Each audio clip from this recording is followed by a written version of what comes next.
La chasse Cameroun qui est à couteau tiré avec les Camerounais de la diaspora.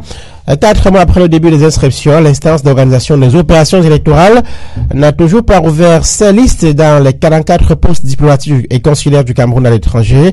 Face à la presse hier, le directeur général des élections annonçait que les inscriptions ont démarré hier lundi. Il n'en est rien selon les Camerounais établis à l'étranger. Blaise Marob est le responsable du MRC, le mouvement pour la renaissance du Cameroun, à Paris en France. À ce jour du 30 avril 2024, Elections Cameroun n'a encore inscrit aucun Camerounais établi ou résident en Europe, et ce malgré les multiples démarches entreprises par les fédérations départementales du MRC exerçant au sein du vieux continent, auprès du président du Conseil de l'ECAM au Cameroun et auprès des représentations diplomatiques et consulaires de notre pays depuis 2023. Je ne saurais passer sous silence les interpellations de l'ECAM sur les réseaux sociaux par les compatriotes excédés et la grogne de la société civile auprès des ambassades, tous réclamant l'ouverture des inscriptions sur les listes électorales pour compléter la très longue liste des démarches de la diaspora de notre pays face à la surdité inexplicable de notre organe chargé des élections. C'est face à toutes ces voix levées et courriers adressés que les ambassadeurs et les consuls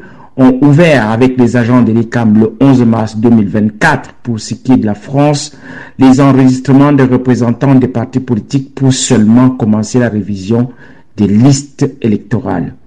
Ces inscriptions des représentants des partis politiques que d'aucuns confondent à l'ouverture des inscriptions sur les listes électorales sont encore en cours jusqu'aujourd'hui, étant donné que certaines formations politiques, parmi lesquelles le RDPC, tardent à se manifester, comme l'indique le dernier communiqué de l'ambassade d'Allemagne paru le lundi 29 avril 2024 sur les réseaux sociaux. Parce qu'il est désormais clair que l'ECAM mène la diaspora en bateau, nous sommes tentés de croire qu'il recherche la révolte de la grande majorité des Camerounais qui ont compris que pour mettre fin au pilotage automatique du navire Cameroun, seule l'alternance par la paix et par les urnes reste la seule et l'unique option. Nous ne baisserons pas les bras. L'engouement et la détermination observés sur toute l'étendue du territoire vont être maintenus et traverseront les frontières pour rejoindre la diaspora.